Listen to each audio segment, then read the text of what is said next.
सैयद अहमद रशीद साहब आप से कि रोजे की अहमियत क्या है, इस बात पर थोड़ी सी रोशनी डालिए। रोजा जो है ये एक ऐसा जबरदस्त इबादत है जो हर उम्मत के अंदर मौजूद रही है। हर एक के जितने भी हमारे अंबिया कराम गुजरे हैं, दीने इब्राहिम में मौजूद है, दीन इब्राहिम में हजरत मूसा के दौर में मौजूद रहा, हजरत ईसा के दौर में मौजूद रहा। अगर बुनियादी तौर पे देखा जाए तो हर दीन के अंदर 5 चीजें जरूर कॉमन रही हैं। उसमें नमाज, रोजा, ज़कात, हज और आखिर में आपका जो जिहाद है, ये 5 चीजें हर एक में फर्ज रही हैं।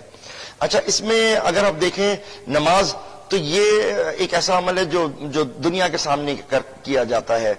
नमाज के अंदर ये कबूलियत के लिए एक शख्स आपके सामने नमाज पढ़े, इसका मतलब है उसने नमाज उसकी हो गई, उसने नमाज पढ़ ली। उसके मुकाबले में रोजा, उसके बाद है फिर आपका रोजा। ये वाहिद एक ऐसी इबादत है जिसका अजर अल्लाह ताला कहता है मैं हूं, इसका अजर आपको कोई और नहीं देगा। ये वो इबादत है जो हम प्योर अल्लाह के लिए रखते हैं। मैं आपको यहाँ देखें, इस वक्त पहला रमजान रोजा है, मैं रोजे में हूँ, तो मैं आपको यहाँ ये कह रहा हूँ कि मैं रोजे में हूँ, लेकिन ये वाली बात कि मैं रोजे में हूँ या नहीं, उस सिवाय मेरे और मेरे रब के अलावा कोई नहीं जानता। इसी तरीके से, और ये जो मैंने रखा है रोजा, ये किसके लिए रखा है? किसी को दिखाने के लिए नहीं रखा, क्योंकि मुझे अकेले बैठने का बहुत से मौके मिलते हैं, मैं पानी पी सकता हूँ, मैं सब कुछ कर सकता हूँ, लेकिन जब मैं रोजा रखता हूँ तो मैं अल्लाह ताला से ये अहद करता हूं कि अल्लाह ने आपके लिए इन हलाल चीजों को, उन हलाल नेमतों को अपने पे हराम कर रहा हूं। मसलन जब तक मैं रोजे में हूं तो मेरे ऊपर पानी हराम हुआ है। मैं जब तक रोजे में हूं मेरे ऊपर तमाम खाने पीने की अशिया हराम है। वो हराम क्यों है? कि उस वक्त तक हराम है जब तक कि मैंने अल्लाह ताला से अहद किया हुआ है कि ये मैं आपके लिए रख रहा हूं। तो ये अल्लाह ताला के लिए हम ये अहद करते हैं, हम नहीं रख रहे। और जब अल्लाह का हुक्म होता है तो हम 1 मिनट भी देर नहीं करते, हम फौरन उसको खोल देते हैं, क्योंकि ये अमल हम किसी और के लिए नहीं, अल्लाह के लिए कर रहे हैं। अब ये रोजा हमें बहुत सी चीजें सिखाता है। ये हमारे अंदर एहसास पैदा करता है, ये हमारे अंदर गरीबों का एहसास, ये हमारे अंदर एहसास पैदा करता है कि वो लोग जिनके पास नेमतें नहीं हैं उनको भी ये नेमतें दी जानी चाहिए।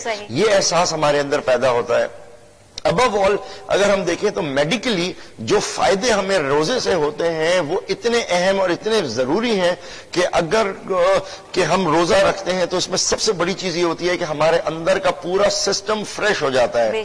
बट यहां मैं आपके प्रोग्राम के तवसल से ये बता देता हूं कि ये सिर्फ उनका फ्रेश होता है जो मुख्तसर शहरी और मुख्तसर इफ्तियारी करते हैं, उन्हीं के साथ ये होता है। मगर आपकी टेबल के ऊपर हर वो तली हुई चीज, हर वो चीजें और इतना सब कुछ रखा हुआ हो तो आप वो चीजें हासिल नहीं कर सकते। इसलिए आप देखते हैं कि माशरे में लोग रोजा तो रख रहे हैं लेकिन माशरे में तब्दीली नहीं आ रही है।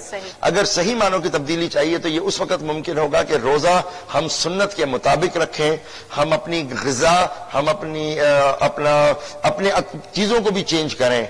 रोजा सिर्फ भूखा प्यासा रहने का नाम नहीं है। रोजा नाम है अपने आप को हर किस्म की बुराई से रोकने का। रोजा नाम है हम गीबत से रोकने का, झूठ बोलने से रोकने का। ये नाम है गुस्से के ऊपर कंट्रोल पाने का। ये नाम है अपनी नजरों की हिफाजत से लेके अपने हर किस्म के अमाल की हिफाजत तक का नाम है। जब आप ये सब कुछ करते हैं तो आप रोजे की वो चीजें हासिल करते हैं कि आपके अंदर एक तकवा आता है। इसलिए कहा जाता है कि आप अगर कोई नौजवान जिसको उसका नफ्स तंग कर रहा हो या कोई परेशानी हो तो वो रोजा रखे। जब आप रोजा रखते हैं तो आप अपने आप को बहुत इत्मीनान और अच्छाई के अंदर लेके जाते हैं। तो हमें चाहिए कि हम रोजे को उसकी सही हालत के अंदर अगर रखें तो हम वो फायदे हासिल कर सकते हैं जो हमें करने चाहिए।